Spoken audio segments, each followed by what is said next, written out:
Se as eleições presidenciais fossem acontecer nesse próximo domingo e se os candidatos fossem os mesmos de 22, tá? Lula ganharia do Bolsonaro ainda. Ó, bem-vindo Wesley. Vamos bater os 10 primeiros no Valete Plus, amigos. Vamos lá, vamos bombar de Valete Plus. Vamos bombar de Valete Plus, vamos lá, que eu me comprometo a falar com o Wolf Tide pra ter a sessão da Palladium lá e criar um plano especial Palladium pra vocês, tá? Intenção de votos para presidente no primeiro turno. Vamos lá. Cenário 1. Lula, Tarcísio, Caiado, Ratinho, Renan e Zema. Qual é a chance desse cenário acontecer, meus amigos? Nenhum. Cenário zero. O cenário não vai acontecer sob nenhuma hipótese, tá? Nenhuma hipótese. Nesse cenário, na prática, entre eu e do Caiado ao Zema, tá todo mundo mais ou menos empatado. E aí eu vou colocar uma provocação aqui que, se você tirar desses caras, os estados que eles governam, que jogam eles pra cima, eu tô na frente deles. Você entendeu, Riso? Sim. Então, se eu tiro, por exemplo, Minas Gerais do Zema, e tira Minas Gerais meu também, entendeu? Se eu tiro Paraná do Ratinho e tira meu Paraná quando eu comparar com ele, tira Goiás do Caiado e tira Goiás... Por que eu quero dizer? Meus votos, né? Minha intenção, ela vai ser... Né, só o Caiado que não, mas os demais sim. Como visitante você se garante? Sim, exato. Porque eu não tenho nenhum estado que eu governo, né? Natural. A intenção, cenário 2. Lula, Michele, Ronaldo Caiado, Ratinho, Zema e eu. Michele herda 28% dos votos bolsonaristas, tá? E aí vem do Caiado. Caiado sobe muito, né? Você percebe que ele vira o homem a ocupar naturalmente a posição, vamos dizer, de sucessor do Bolsonaro para esse eleitor bolsonarista. Vamos lá. O Tarcísio não? Bom, não, Tarcísio não tá aí. Mas tava na outra, né? Bom, vamos lá. Aí, no cenário que não tem nenhum deles, aí é Ronaldo, Caiado, Zema e Renan Santos. Percebam, tá? Como eu tenho um desconhecimento grande, eu não subo tanto. Quem vai subir é o Zema e o Ratinho, entendeu? Quando não tem Michele, então nem Michele nem Tarcísio, os votos bolsonaristas eles vão pra quem eles conhecem. Aí eles foram pro Caiado, seguido do Ratinho, seguido do Zema. Eu não cresço tanto. Por quê? Porque eu fico circunscrito ainda a uma zona de conhecimento muito específica, que é o homem jovem. Que a gente vai ainda abrir, tá? Aí vai, tal, blá, blá, blá. Cenário 4. Cenário tem Flávio Bolsonaro, Caiado, Ratinho, Zema e Renan Santos. E botaram o Leite aí. Mesma coisa. Mesmo desenho. Assustador você ter mais que o dobro do que o governador do Rio Grande do Sul? Que o governador do Rio Grande do Sul. Mais do que o dobro do governador do Rio Grande do Sul? Tá. Vamos lá. Cenário 5. Haddad, Tarcísio, Caiado, Ratinho, Renan Santos e Romeu Zema, tá? Neste cenário, veja só que interessante, né? O Haddad, ele não leva tudo do Lula, mas ele leva quase tudo. Ou seja, o Haddad tá no jogo, certo? Tarcísio começa bem, e aí todo mundo ali, mais ou menos, vamos ser honestos, todo mundo tecnicamente empatado. Todo mundo tecnicamente empatado ali, tá? Você quer falar disso já ou no próximo? Esse aqui tem alguns pontos interessantes, tá? É que todos estão, né? Mas o Riso pode entrar aqui. Eu até escrevi um artigo sobre isso. Acho que é o outro que aparece... Ó, esse aí tá 12. É. Mas sobe, tem um que tá 13,5. Sobe. 10,5. 9,9. 10. Acho que esse aqui, pausa, devagar, Riso. Isso é muito. 12,2 desce. 10,4 desce, vai pro próximo cenário. Ah, não, aí beleza, vamos lá.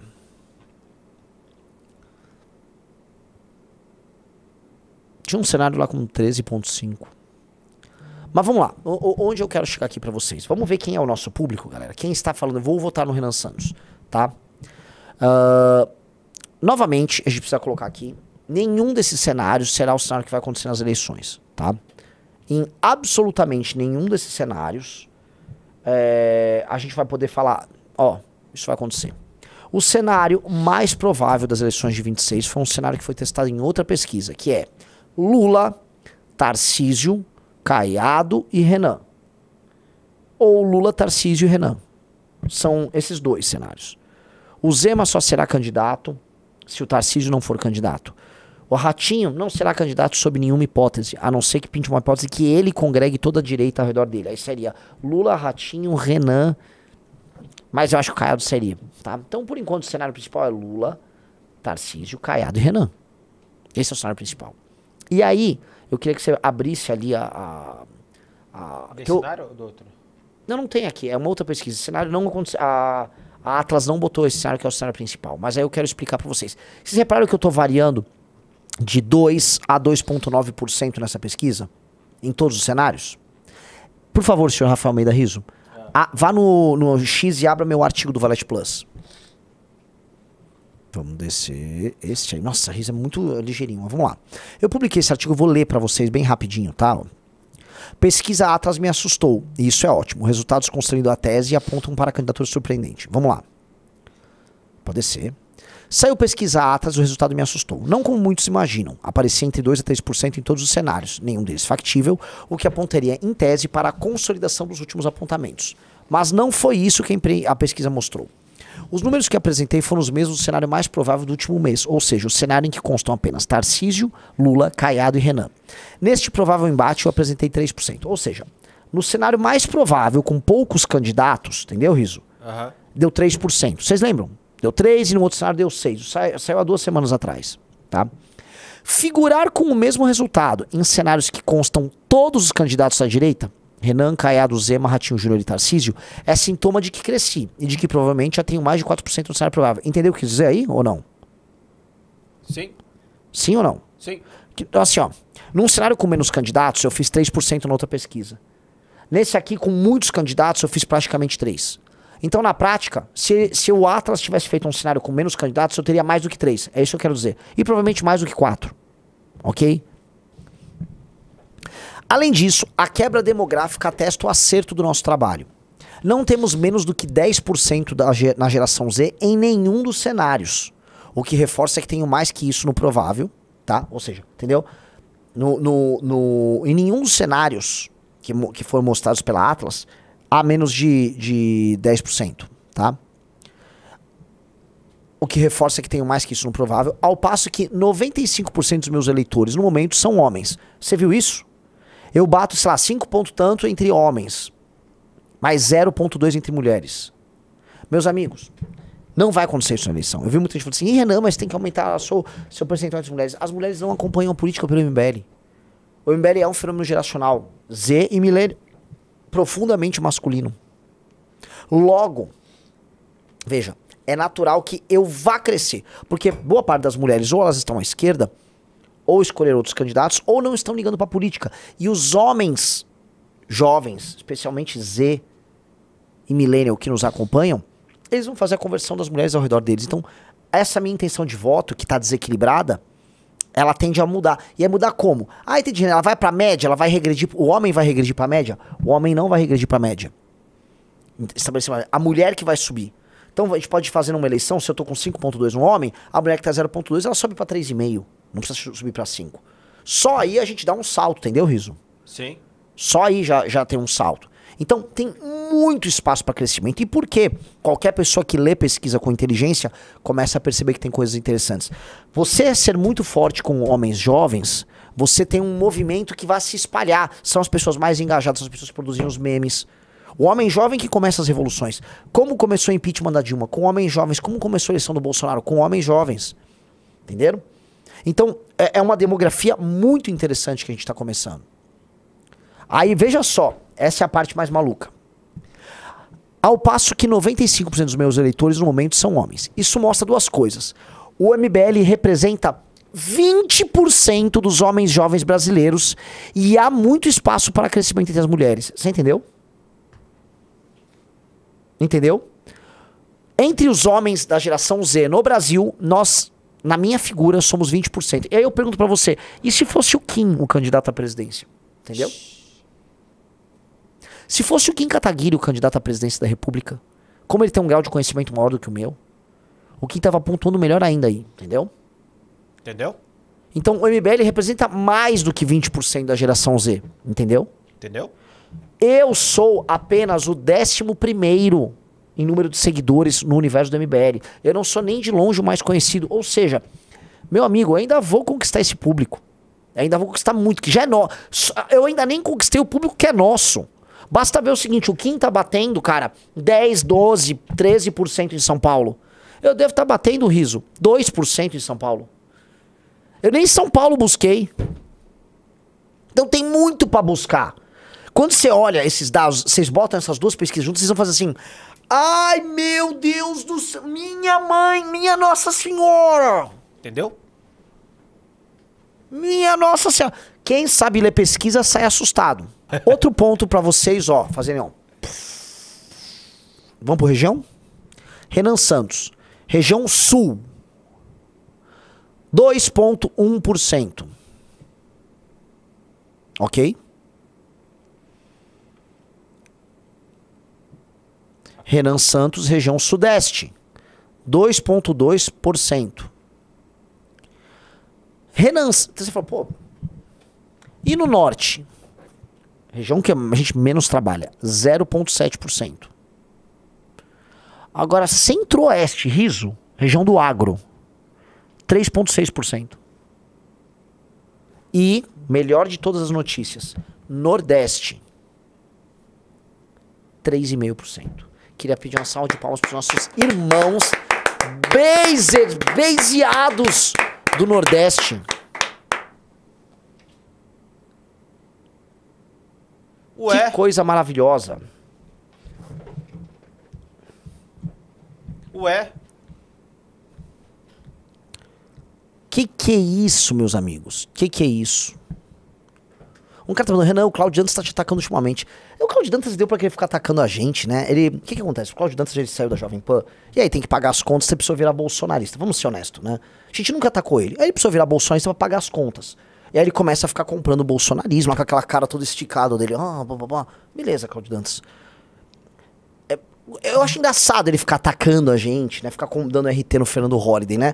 A opinião dele não era assim. Ele é mais um que, né, muda de opinião de acordo com a conveniência, né? Não leva a sério. Um cara que faz esse tipo de coisa, não dá pra levar a sério. Então não leva a sério nada que sai da boca do Cláudio Dantas. Vamos lá. Voltando lá pra pesquisa. O que acontece? Olhando esses dados aí, a gente percebe que o homem jovem, que tá numa situação econômica complicada, ele tem os sonhos dele que é mudar o Brasil, esse cara tá acompanhando a gente, que os nossos vídeos estão ressoando ali.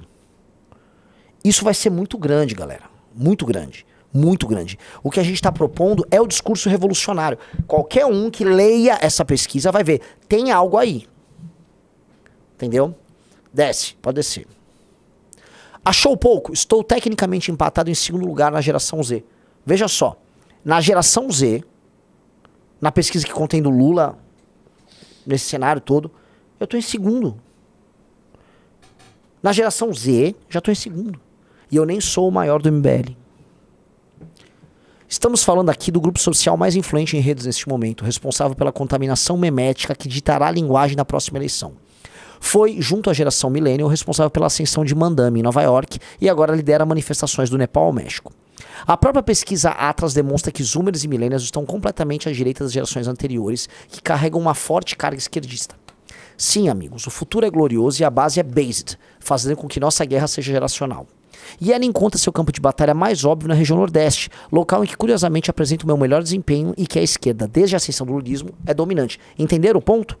O campo de batalha para nós será no Nordeste, porque é lá que boa parte das pessoas mais velhas vivem do Bolsa Família, boa parte delas, elas votam nas elites, não só nas elites petistas, mas as elites oligárquicas administram elas, e os mais novos têm o celular roubado, são assaltados, não tem emprego. Essa pessoa jovem lá no Nordeste está encontrando na gente a resposta, e nós vamos dar a resposta, nós vamos crescer demais no Nordeste. Vamos crescer pra caramba no Nordeste, bora galera, tá? E aí vem isso, né? Qual o seu posicionamento ideológico? De longe, veja só, as gerações mais à direita são Z e Millennial. E qual é a geração mais à esquerda de todas? Baby Boomer. A boomerzada é de esquerda, é petista. 57%. E a geração X, meus amigos, também foi pro mesmo caminho, 52%. Boa parte delas são pessoas pobres, que já são dependentes de programas assistenciais. Então você imagina que são, né, tanto a geração X quanto o Baby Boomer, que são esquerdistas naquele sentido mais ideológico do termo. Na verdade são pessoas que optam em voltar para candidatos à esquerda, tá muito por conta de programas sociais. Ali tá o eleitor do Lula. Agora, quando vai para Millennial e geração Z, plum, vem a direita. Entendeu? Ok? Vamos lá, próximo. Dá uma empurradinha, eu vou terminar o texto aí, desce aí. Ter crescido tanto nessa região, que é o Nordeste, é sintoma da nossa campanha anti-oligárquica e um implacável discurso de segurança. Naturalmente, esta verve irá ressoar de maneira diferente onde o crime mais cresce no país, mormente dentre os homens jovens, justamente as maiores vítimas do terror faccionado e da ausência de emprego e dinamismo econômico. O que fica claro, de acordo com a Atlas, é que os pressupostos para um crescimento veloz e uma campanha dinâmica estão dados. As assimetrias significam força, não Francesco, você entendeu? A assimetria interregional, a assimetria entre homem e mulher é bom. O que a gente tem, a gente não vai perder. E o que a gente não tem, naturalmente a gente vai começar a alcançar. Especialmente na época da eleição, em que as pessoas que têm, vamos dizer, menos interesse eleitoral, elas acabam votando de acordo com as pessoas que estão mais quentes. E o nosso público, eu posso cravar aqui, é com certeza o público mais quente para as eleições. Que é esse homem jovem. Então a assimetria é uma notícia boa, não é uma notícia ruim. É ruim quando assim, eu não tenho nenhum ponto especial, ele é todo mediano aqui. Sim, você é um candidato mediano. A gente é claramente uma candidatura em ascensão, tá? O desconhecimento representa oportunidade e a representatividade linear dos concorrentes nos mostra, ao final, que sua estratégia clássica não tem muito por onde crescer. Até por isso não serão candidatos, à exceção de Tarcísio, claro. É hora de colocar os números na mesa e preparar as malas para as primeiras viagens. Já temos ideia de onde vamos crescer primeiro. O tempo urge e temos uma eleição a ganhar. Tá? Entenderam a análise? Concordo com a análise? Tá? Eu vou até fazer o seguinte, eu vou dar uma ligada num analista, tá? Vamos lá. Vamos ver se ele me atende, tá? O grande analista Bisotto.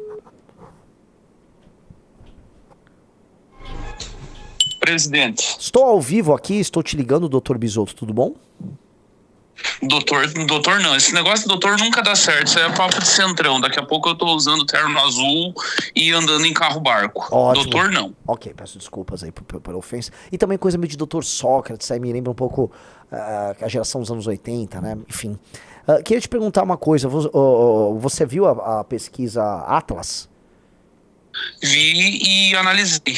Queria saber a tua análise. Eu fiz uma muito. análise aqui minha, quero saber se elas batem. Então, a minha análise ela é matemática, né? Ela é matemática e ela para além da matemática, ela vai para a questão sociológica. Primeiro a matemática. Eu criei um modelinho no Grok para simular e tentar entender aonde que você vai chegar até a abertura da campanha. E eu lembro que eu te mandei isso faz uns 2, 3 meses atrás, quando você pontuou pela primeira vez. Você tinha pontuado pela primeira vez. E aí eu já fiquei assustado naquela primeira, porque, tipo, ele pegou pesquisas regionais, é um modelo complexo, ele joga todas as pesquisas regionais, pega Polymarket, pega tudo, faz um cálculo, dá um peso para cada um e chega a determinadas conclusões. E já naquele momento, o Grok dizia que com base naqueles dados disponíveis, você deveria chegar com coisa de 10% na abertura da campanha, o que é coisa pra caralho,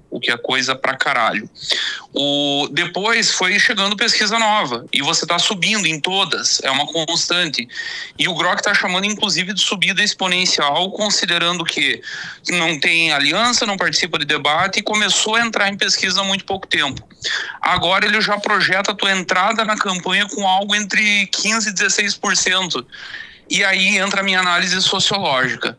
Bicho, se nós chegar com 16% na abertura da campanha, aí já não é mais sobre matemática. Aí é sobre psicologia social. Uhum. Pode preparar o terno e se preparar para se fuder. Que você vai para Brasília, eu vou fugir do Brasil porque eu comecei esse negócio e eu vou ter que me explicar como é que eu inventei essa merda de Renan Santos presidente. Mas, Bisotto, eu tô um pouco na tua... Eu vejo os resultados dessas pesquisas, me assusta muito. Né, certos números. E você sabe que as pessoas se assustam. Eu recebi muita mensagem: Renan, você aparece num cenário com, né, na maior parte dos cenários assim, com 95% dos teus votos entre homens, achando que isso é um problema, quando não é. Isso é uma solução. Porque a regressão à média vai acontecer da mulher, não com o homem. O homem engajado não vai deixar de votar a gente. Agora, esse pequeno percentual, naturalmente, na hora da eleição, vai ser convencido, especialmente as pessoas desengajadas, as mulheres mais engajadas, a votar pelas pessoas engajadas, né? Então, esse tipo de assimetria sinaliza pra bem, não pro mal. Queria saber a tua opinião. Exatamente, não, e o pessoal não tá, o pessoal tá ignorando algumas outras coisas, tipo, vamos lá, vamos pegar o nosso público, que a gente já sabia que era nosso público, mas agora isso começa a bater com pesquisa eleitoral também, com a história da Gen Z. O jovem Gen Z de entre 16 e 20 anos, que vai votar pela primeira vez, onde nós temos muito mais voto do que na média geral de homens. Esse jovem vai ir falar com a mãe, esse jovem vai ir falar com a avó, esse jovem vai falar com a família e vai convencer. Aliás, Renan, foi esse mesmo jovem que lá atrás convenceu o eleitor do Bolsonaro. Sim. É o mesmo jovem que deu início ao bolsonarismo. Tipo, o Bolsonaro, ali em 16, 17, ele aparecia com 5%, 3%, e era o mesmo público teu, exatamente o mesmo. Exato. Exato. E aí eu te pergunto, como você vê o fato de, assim, Centro-Oeste e Nordeste ter praticamente o dobro do Sul-Sudeste? Cara, tem uma série de fatores que explicam os dois. Vamos começar pelo Centro-Oeste. Centro-Oeste está vivendo um início de despertar / desilusão profundo com o bolsonarismo. Prometeu muito e entregou muito pouco. E o Nordeste também está tendo um pouco disso. Vamos pegar o que aconteceu no Ceará esse fim de semana. Se bota no lugar do nordestino que acreditou no bolsonarismo, que via naquilo um negócio de libertação, que era o que ia enfrentar o petismo, que é o que ia derrotar o petismo, que era o que ia unir todo mundo. E aí vai a mulher do cara lá contra a vontade do cara, xinga todo mundo, desfaz acordo e gera uma confusão do diabo. O que esse nordestino está vendo na prática? É um movimento que é uma zona, é um movimento fraco. É uma amostra de fraqueza. E aí, na fraqueza, ele vai começar a procurar alternativa. No Sul, o bolsonarismo ainda parece forte. As pessoas no Sul, especialmente no Sul. Sim. Eu não vou entrar no Sudeste, o Sudeste são coisas diferentes. Tipo, o Rio de Janeiro é a casa do cara. Rio de Janeiro é um desafio pra gente. Tipo, vamos estar jogando a casa do cara. São Paulo é outra história, e é a nossa casa. Não à toa o Kim tá ali com 10% do governo. Assustador, né, cara? Ele nem falou que era candidato em nenhum momento. Você sabe que eu sempre fui contra a candidatura de Kim Patroca Kataguiri ao governo do estado. Eu sempre achei que ele devia ajudar a fazer bancada. Eu acho que se ele fez a votação que fez no pior momento do MBL em 2022, quando todo mundo dizia que nem se reeleger, ele ia se reeleger, imagina agora com partido próprio e vivendo o melhor momento. Kim é candidato para entre 500 mil e 1 milhão como deputado federal. É verdade. Então eu tinha muito comigo essa coisa de o Kim tem que puxar a bancada, o Kim tem que ser o cara que vai liderar, vai chegar muita gente nova em Brasília, que não sabe nem onde que é o Salão Verde, o cafezinho, o fumódromo, e o Kim vai ensinar pra essa galera onde é que é. Mas porra, 10% não dá pra ignorar, né? Não dá pra gente fazer de conta que não estamos vendo o potencial. Cara, em todos os cenários, sem Tarcísio candidato à reeleição, então, o Kim é fortíssimo candidato aí pro segundo turno e ganhar a eleição. Exato, até porque São Paulo tem aquele fenômeno em que a esquerda não tem a vaga garantida no segundo turno. Assim, pode ser muito bem você ter 2 candidatos mais adiante. Já aconteceu Paulo Scaff e... Não, desculpa, Paulo Scaff. Foi o Márcio França versus Dória. Você teve em 14, foi Paulo Scaff e Serra, foi isso? Não, foi Paulo Scaff e Alckmin. Paulo Scaff e Alckmin, em 14. Então você tem cenários que você consegue, tem em São Paulo a esquerda fora do segundo turno, e o Haddad não me impressionou a votação, os números dele. Na verdade, uma parte do voto dele foi roubado pela Erika Hilton, né, que fica rodando de 6 a 9% em todos os cenários. Então ela leva um pedaço desse voto cativo aí da esquerda, e aí, talvez para garantir ele do segundo turno eles retirem a candidatura do PSOL, mas num jogo desses o Kim figura sempre assim, como um cara para ficar em segundo ou terceiro. A real é o seguinte, o Kim no mínimo é terceiro colocado pro governo de São Paulo e define o resultado no segundo turno se quiser. No pior dos cenários. No pior dos cenários. No pior dos cenários. E isso significa, e aí a gente volta para aquela questão, né? O Kim fazendo 10, hoje, assim, o Kim ele vai para uma eleição, eu acho que o Kim não faz menos de 15 a 17% para governador de São Paulo. Essa é a real, tá? Num cenário desses, ô Bisotto, só, assim, olha o quanto que eu tenho para crescer em São Paulo, tá? Então, só de eu pegar, por exemplo, e vincular minha imagem à do Kim no estado de São Paulo, a gente já vai ter muito espaço para crescer. Eu tava vendo aqui duas coisas que eu queria te perguntar sobre essa diferença. Você sabe que teve um candidato que a primeira vez que ele foi pro segundo turno foi só graças a São Paulo, né? Quem? Um rapaz barbudo, com a fala meio rouca, um tal de Luiz Inácio. Verdade, 1989. verdade. São Paulo meteu ele lá na frente. Foi ali que ele derrotou o Brizola, né? E foi Exatamente, o Brizola ganha dele em todo o resto do Brasil. Chegou em São Paulo pelo tamanho do colégio eleitoral, pelo peso que o colégio tem na hora de definir a eleição. São Paulo tirou o Brizola do segundo turno. Pois é, pois é. E aí eu te perguntar sobre, voltando para essa questão Nordeste, você acha que, o que você acha que pode explicar? O maior número de pessoas jovens, o Nordeste tem um pouquinho mais de gente jovem do que o resto do Brasil. 2, o problema do crime organizado está muito maior lá do que qualquer outro lugar. A gente fala muito mais do Rio, só que todas as capitais do Nordeste, acho que salvo João Pessoa, são mais inseguras que o Rio. O Ceará, por exemplo, está em petição de miséria. Ou o discurso anti-oligarquia, ou tudo isso ao mesmo tempo? É tudo ao mesmo tempo, mas para mim o principal está para além disso, que é a desilusão profunda com o bolsonarismo como força de resistência a tudo isso. Porque o bolsonarismo enganou o Nordeste durante, sei lá, 6 anos. Vamos pegar desde a ascensão ali em 17, 18, até agora a queda em 22 e o pós e prisão. Com, tipo, tudo isso que você menciona já estava no pacote. E o bolsonarismo aparecia como força de resistência. E agora o que eles estão vendo é uma zona generalizada, uma fraqueza generalizada. Vamos lembrar da questão psicológica e sociológica profunda. O Nordeste é terra de cabra macho, Renan. O Nordeste não gosta de confusão, de fraqueza, de líder fraco, de líder que parece fraco, de líder que é engolido pela mulher, por mais matriarcal que o Nordeste seja. Eles não curtem isso.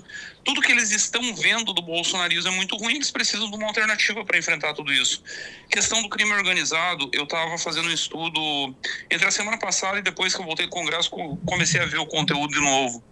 Os corredores logísticos da droga. O PCC controla desde a Bolívia, um pedaço da Colômbia, entra pelo Paraguai e aí chega em São Paulo, deságua no Porto de Santos. Aí você tem o Comando Vermelho, que em tese controlava o Nordeste. E agora parece que está entrando o tal do TCP, que é o negócio dos traficantes crentes, dos traficantes evangélicos. Estão entrando pelo Corredor Norte. E aí tá dando uma confusão do diabo no Nordeste, que é uma disputa entre CV, TCP e PCC, que começa a entrar lá aliado ao TCP. Então é guerra, lá é muito pior do que no Rio. No Rio, mal ou bem, os territórios estão consolidados. A guerra que agora a gente vê no Rio é do Estado que parece estar querendo retomar o controle. Lá em cima não, lá é terra de ninguém e tá um jogo de todos contra todos, é guerra dos tronos, assim. Voltar à tradição brasileira, né?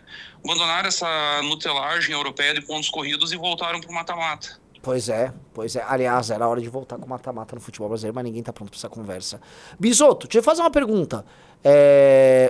Você toparia, olha, porque agora o Valete Plus tá cheio de coisas, você toparia fazer uma análise dessas e vender no Valete Plus, fazer um vídeo e a gente botar lá, fazer um pay-per-view pra assistir você fazendo essa análise? Eu estou em dívida com o Valete Plus há 2 semanas. Eu tô tentando arranjar Vou vender isso e vou meter uma grana no bolso do Bisotto. Digite vocês topariam comprar uma análise do Bisotto ali. O pessoal vai digitar agora, vamos ver. Acho que topariam fazer um negócio assim, vamos fazer essa bagaça. Vender pay-per-view de análise, a que ponto chegamos? Mas só tô vendo vantagem, é coisa bonita, bem feita, séria. Não, olha a putaria. Nós fazíamos um evento de política cobrando caro e metemos 5.000 pessoas. Pois é. Porque eu tô vendo você falar de análise bayesiana e é bem legal, a galera vai gostar. E como boa parte do nosso público, especialmente o público pagante, é uma galera de exatas, eles vão adorar. Adorar. O engraçado é que os americanos fazem isso desde 2006, 2007. Quem começou foi o Nate Silver, que acertou toda a eleição do Obama, depois acertou a reeleição de novo, foi o cara que mais chegou perto com o Trump. E aqui no Brasil a gente continua acreditando em picaretagem, né? É foda, o Brasil é muito atrasado. Pois é. Aqui o pessoal acredita em analista que diz que frequenta a Farinha Lima e fica tentando analisar o mundo em torno dos próprios valores imorais, né? Foda. Sim. Bisoteira, vamos que vamos. Gosta da ideia? O pessoal todo digitou um. Tô muito dentro, tô muito dentro. Só me explica depois, pede pro Ian me explicar como é que nós vamos fazer isso. Vamos fazer gravado, Fechado vamos com fazer nós. live, que horas, aonde. Me avisa que eu tô super dentro. Vambora. Fechado. Perfeito. Valeu, Bisotão. Valeu, meu velho. Tamo junto, Renan. Um abraço. Um abraço. Bom demais, meus amigos. Bom demais, tá? Vamos que vamos. Rafael Almeida Riso, o que você tem a colocar aí? O pessoal paramos em 9 valete. Pois eu sei porque eu falei que até os 10 primeiros ia ter um produto especial. Pois bem, vamos lá. Já que vocês pararam no 9, eu vou fazer o seguinte. Até os 10 primeiros ganhou 2 valetes. Tá? A partir do 11, terá outro produto surpresa. Será outro produto surpresa. Então, vamos entrando. Se será melhor ou pior, não sei. Mas terá outro. Então, vamos entrando. Vambora. Rafael Almeida Riso. Pessoal, like na live, se inscreva no canal. Renan, mas assim, se você quiser pegar o público da missão já do Kim em São Paulo, você vai ter que fazer coisas com o Kim, né? Palanques. Você falou de botar no seu palanque. Sim. Mas a gente vai ter que ver também uma versão do Renan meio otaku pra conseguir pegar o público do Kim aí, porque